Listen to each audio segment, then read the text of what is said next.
And moving ahead now, viewers of Flash, a political battle has erupted over the exam paper leak issue after Prime Minister Narendra Modi announced a tougher crackdown, including fast-track courts for paper leak cases, stricter punishment for those responsible, and measures aimed at safeguarding the future of students.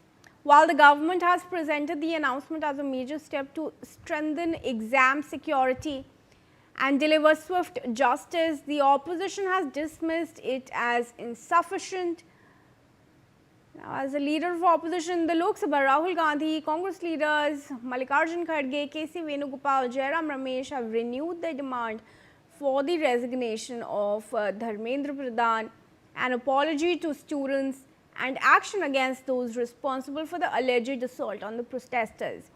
The opposition asserts that these are the demands of the students that must be fulfilled. The government's response and the opposition's counterattack have now turned the paper leak issue, of course, into a full-blown political slugfest, even as the students' protests continue to dominate the national discourse. And Malvika is joining us now with some additional details and latest inputs coming in.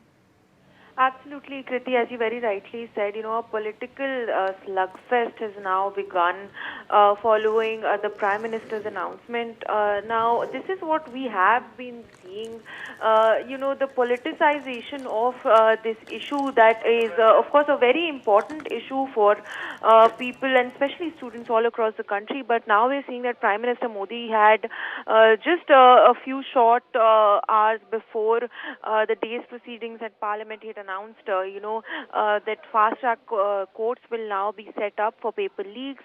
Strict and stringent action will be taken against those responsible. But now the opposition leaders have all gathered to hit out at the government. For example, we saw Mallikarjun Kharge, leader of opposition in the Rajya Sabha, saying that, dear Prime Minister, the education system has corroded under your watch. We do not need platitudes or, piecemeal announcements. And then K.C. Venugopal also stated that he called the Prime Minister's announcement a complete eyewash, saying that he's living in a fool's paradise if he thinks that the youth will settle for what the Prime Minister has just stated. Then we had Jairam Ramesh also saying that the Prime Minister announcement is too little, too late, and too deceptive. And all three of them, including earlier in the day, leader of opposition in the Lok Sabha, Rahul Gandhi, all of them reiterated the same thing, that the three demands by what they say are the students, the protesting students have raised is firstly, of course, the resignation of Union Education Minister Dharmendra Pradhan. Secondly, an apology to students, and thirdly, action against those who they say took action, and there were of course reports of police action against protesters. So these are the three demands that are being raised, but what we are seeing, of course, is repeated politicization of this issue. Although the government has now taken a step, the opposition does say that it is too little, too late. Meanwhile, of course, the focus remains on the students that are actually out on the streets and carrying out this protest. We just saw in the Rajya Sabha Kiran Rijiju appealing to people, appealing to leaders to have a debate on the topic amid, of course, massive ruckus.